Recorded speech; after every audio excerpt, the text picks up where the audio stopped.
Hi friends, welcome to my channel. ఎంతో ఈజీగా eggless chocolate cake recipe చూద్దామండి. ఎలాంటి బీటర్ అండ్ ఓటీజీతో పని లేకుండా ముందుగా ఒక బౌల్లో పెరుగు వేసేసుకుందాం. అది బాగా మిక్స్ అయిన తర్వాత షుగర్ పౌడర్ కూడా యాడ్ చేసుకొని బాగా జల్లించుకోండి.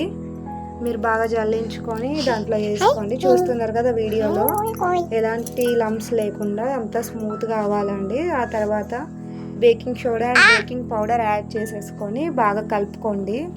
చూస్తున్నారు కదా ఎలా కలుపుతున్నానో, మీరు కూడా అలా కలిపేసేయండి.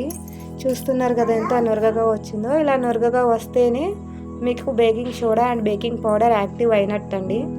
ఆ తర్వాత మైదా అండ్ కోకో పౌడర్ జల్లించుకోండి. ఎలాంటి లంప్స్ లేకుండా జల్లించుకుంటే ఏమవుతుంది అంటే మీకు కేక్లో ఎయిర్ బబుల్స్ అనేవి రావు, ఎంతో స్పాంజీగా వచ్చిద్ది లంప్స్ లేకుండా. ఆ తర్వాత ఆయిల్ అండ్ వెనిలా ఎసెన్స్ కూడా వేసుకొని బాగా కలుపుకోండి. చూస్తున్నారు కదా, మీకు ఇలాంటి వీడియోస్ ఇంకేమన్నా కావాలంటే కామెంట్ చేసేయండి, ఫాలో చేయండి, లైక్ చేయండి, సబ్స్క్రైబ్ చేయండి ఫ్రెండ్స్.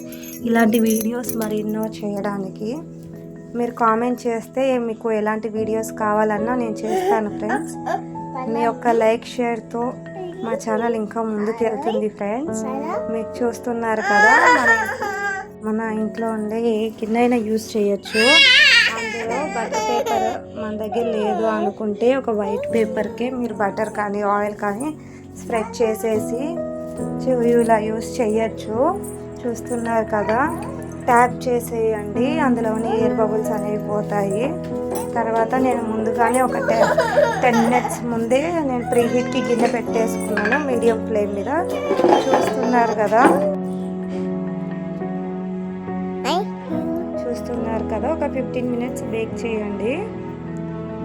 అందులో మీరు టూత్ పిక్ పెట్టి చూస్తే మీకు ఎలాంటి తడి అంటుకోకుండా వస్తే మీ కేక్ బేక్ అయిపోయినట్టే. మీరు ఇది పేస్ట్రీకి కూడా యూజ్ చేయొచ్చు, చాలా స్పాంజీగా ఉంటుంది. బెటర్ కేక్ కూడా యూజ్ చేయొచ్చు. ఈ రెసిపీ మీరు